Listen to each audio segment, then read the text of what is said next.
Pour l'entrevue du jour de ce mercredi 16 novembre, on reçoit Marc Fréchette. Bonjour, Monsieur Fréchette. Bonjour, Marie-Ève. Vous êtes un artiste accompli, bien connu dans la région, et cette fois-ci, on vous reçoit pour parler de mise en scène. Vous avez fait la mise en scène, encore une fois, cette année, de la pièce de théâtre Bénéfice pour la Fondation de l'Hôtel-Dieu de Montmagny. C'est bien ça? Oui, c'est en plein ça. C'est pour une deuxième année consécutive. Et qu'est-ce qui vous a mené à la mise en scène? En fait, j'ai travaillé au secondaire à Caso, en fait, pendant une quinzaine d'années en théâtre, notamment. Puis, avec mon changement d'emploi, ça me tentait de garder un pied dans ce beau domaine-là qui est une soupape pour faire sortir le stress. L'idée, en fait, est venue avec la COVID. C'est un peu drôle à dire, là. Je cherchais un moyen de... Je regardais notre personnel de santé aller, puis je trouvais ça vraiment incroyable ce qu'il faisait avec les temps qu'on vivait.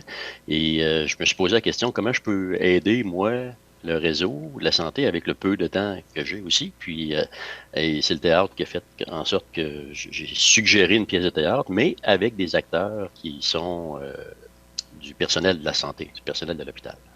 C'est quelque chose qui a été très apprécié l'an dernier. Si je vois je regardais là, les commentaires sur les réseaux sociaux, d'emblée, les gens ont envie de voir la pièce de cette année. Est-ce que ce sont les mêmes comédiens qui ont décidé de se réimpliquer? La plupart, oui. J'ai un noyau, là, je dirais, de 4 ou 5 de l'année passée. Il y en a 2 qui ont quitté pour des raisons de maternité, disons. Et vraiment à contre-cœur, là, il serait resté. Et j'en ai 4 nouvelles. Donc, c'est 11 comédiens cette année. Certains étaient là l'année passée, ils ont voulu... On fait un petit sondage, en fait, après l'année passée. Est-ce que ça vous tente de recommencer l'activité? Et ça a été unanime, oui, vraiment. Là. Donc, on est allé avec un classique. On connaît Roméo et Juliette de Shakespeare, bien sûr, mais c'est un classique qui est quand même pas mal revisité, si j'ai bien compris. Oui, oui. En fait, c'est inspiré de Roméo et Juliette. Ce n'est pas Roméo et Juliette. J'ai osé laisser aller ma plume. Je me suis inspiré de Roméo et Juliette pour faire Roméo et Juliette en 7 temps. Euh, Ça se passe à travers les époques. Là. Je peux pas trop en dire parce qu'il y a des choses qui vont se voir sur scène, mais c'est vraiment la base. On le sent, on le cache pas. C'est vraiment Roméo et Juliette, la prémisse de départ. Et tout le monde connaît ça, peu importe l'âge qu'on a, on connaît Roméo et Juliette, mais disons que c'est joué de façon très, très, très, très différente que le classique qu'on connaît. Donc, on sait qu'il y a plusieurs scénettes, donc j'imagine que ça permet aux gens d'avoir tout le monde a sa place, là, tout le monde a un rôle intéressant là, parmi ceux et celles qui participent. De ceux qui participent, oui, oui, vraiment. Et c'est un défi de taille parce que euh, ils auront à jouer 5, 6 ou 7 personnages différents, chacun des comédiens. C'est assez gros. À chaque fois, on a des idées de fou là, quand on crée, puis on les met de l'avant. À chaque fois que j'amène un projet, je me fais regarder avec des gros yeux. T'es sûr? Ça va marcher? En tout cas, à venir jusqu'à maintenant, la moyenne est quand même pas si mal. Puis, on s'est lancé dans quelque chose d'intéressant. Au niveau musical, au niveau visuel, avec les costumes, on a, je dirais, je pense, c'est 68 costumes différents. Donc, il va y avoir autant de monde en l'arrière à aider qu'on va voir sur scène. Ben, vous avez fait la mise en scène, on a les comédiens. Vous venez de parler de costumes et de musique. Qui a travaillé avec vous pour ça? J'ai des anciens élèves qui se prêtent au jeu. Ma régie de scène, c'est des anciennes élèves. Au niveau des costumes, Isabelle Martin, qui est enseignante à Caso, a fait un travail incroyable dans tout ce qui est costume. J'ai une autre qui est dans le domaine de la santé maintenant, une ancienne élève qui va venir donner plus qu'un coup de main, là, qui va être une courroie vraiment indispensable pour les changements de costume, parce qu'on a un défi de temps pour le changement de costume. Ceux qui vont venir assister vont comprendre en temps réel pourquoi. Et j'ai évidemment les gens de la Fondation de l'Hôtel-Dieu de Montmagny qui se sont impliqués vraiment beaucoup.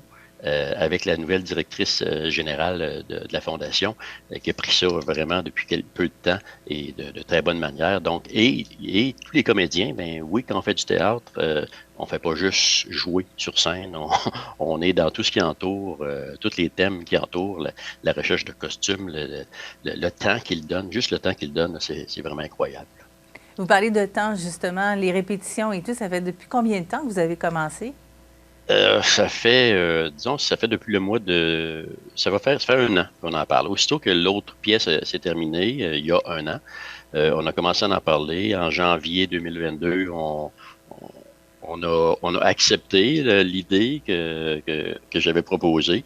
Et là, ben, ça a été tout ce qui s'en découle, l'écriture dans mon cas, pour quelques mois. Et après ça, ben, c'est les pratiques de texte, les pratiques sur scène. Et là, on est rendu, c'est dans un mois, là, je regarde la date, on est le 16 novembre, on joue le 16 décembre. Alors, c'est dans un mois tapant. Et qu'est-ce qui reste à faire? De rassurer les comédiens. C'est surtout de la mécanique, de changement de costume, les petits détails qui vont faire la différence entre un spectacle ou un bon spectacle. Puis ça reste des amateurs, ça reste du théâtre amateur. On n'a pas la prétention de faire du théâtre professionnel, mais on le fait de façon professionnelle. Donc, on travaille professionnellement et les pratiques, je le fais comme si j'étais avec des gens qui gagnaient le vie avec ça, parce que je veux pas que le produit, je veux que le produit soit intéressant évidemment pour le public, mais aussi que les gens rient pour des bonnes raisons et non pas avoir des malaises, que les gens n'aiment pas leur expérience sur scène. Quel serait, disons, si vous aviez à faire une publicité filmée, qu'est-ce que vous choisiriez dans toute la pièce? Ah, la scène du départ. La scène du départ qui est vraiment le classique, de par les costumes, là, qui est vraiment le classique de Roméo et Juliette. Puis, ben, je ne sais pas qu'est-ce que je choisirais, mais je vais donner peut-être un exemple de la pratique qu'on a eue hier. Ça fait des mois et des mois, presque un an qu'on est là-dessus. Puis, juste hier, on réécoute une pratique, une scénette, et on a eu un rire comme si on était public, puis on le voyait pour la première fois. Ça, pour moi, là, comme metteur en scène, ça en dit long. Je regarde les autres regarder ceux qui pratiquent, ceux qui jouent, et des yeux grands de même, comme s'ils avaient acheté un billet puis qu'ils étaient là. Alors, moi, c'est ça ma référence. Je me mets beaucoup à la place du public. Qu'est-ce qui va passer? Comment je peux les surprendre? Et puis je pense honnêtement que ça marche bien. Là. On est rendu là. Et le dernier droit, le dernier mois, ben, c'est de peaufiner, c'est des petits détails qui vont faire que les gens vont penser que c'est la première fois qu'on la joue. Et même s'ils viennent à la première, la deuxième ou la troisième, ben ça va être comme une première fois pour tout le monde. Alors, les billets vont être en vente très bientôt. C'est à compter du 21 novembre. Peut-être pouvez-vous nous dire la date des représentations? Oui, en fait, on joue comme l'an dernier, 2 soirs et un après-midi.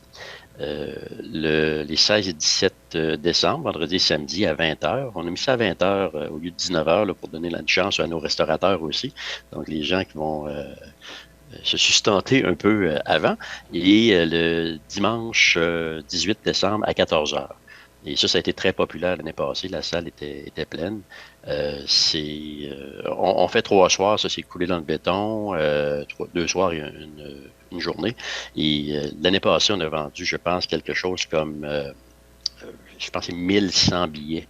1100 spectateurs qui sont venus pour les 3 représentations. Ça a été vraiment un beau succès. On a remis, je pense, quelque chose comme 30 000 à la fondation de l'Hôtel-Dieu, donc pour notre hôpital à Montmagny et la région. En 2022, en plus de cet argent que vous avez remis, ce sont 370 000 qui ont été investis par la Fondation pour améliorer les installations et les services de santé de l'hôpital de Montmagny. Ça a été donné principalement dans les équipements du service d'ophtalmologie cette fois-ci. On sait qu'à chaque année, c'est un service différent qui est mis à l'honneur pour amasser des fonds. Cette année, on espère que vous pourrez donner autant, parce qu'on est en situation de toujours de demande du côté des hôpitaux, bien sûr. Et on a la chance, du côté de Montmagny, d'avoir un hôpital qui est qui a justement beaucoup d'équipements et qui offre de très, très bons services. Et c'est les gens qui offrent ces services que vous allez voir sur la scène du côté de la salle Edwin Bélanger de l'école Louis-Jacques Cazot. On vous rappelle, les 16 et 17 décembre à 20 h et le dimanche à 14 h pour la pièce Roméo et Juliette en 7 temps. Mise en scène de Marc Fréchette et on peut dire aussi texte de Marc Fréchette? On peut dire ça, oui. Alors, M. Fréchette, merci beaucoup d'être passé sur nos ondes ce matin. On vous souhaite un grand succès pour cette pièce. Bien, ça me fait plaisir. Puis si je peux, en terminant, inviter les gens, c'est pour vraiment pour notre hôpital. Là, puis je le fais aussi pour remercier le personnel de la santé. Ce sont du personnel de la santé qui sont sur scène. Ils se donnent la peine de le faire. Puis ça leur fait du bien. Puis on veut faire du bien aux gens aussi en riant et en aidant notre réseau de la santé. Merci. Merci beaucoup, Marie-Ève. Au revoir.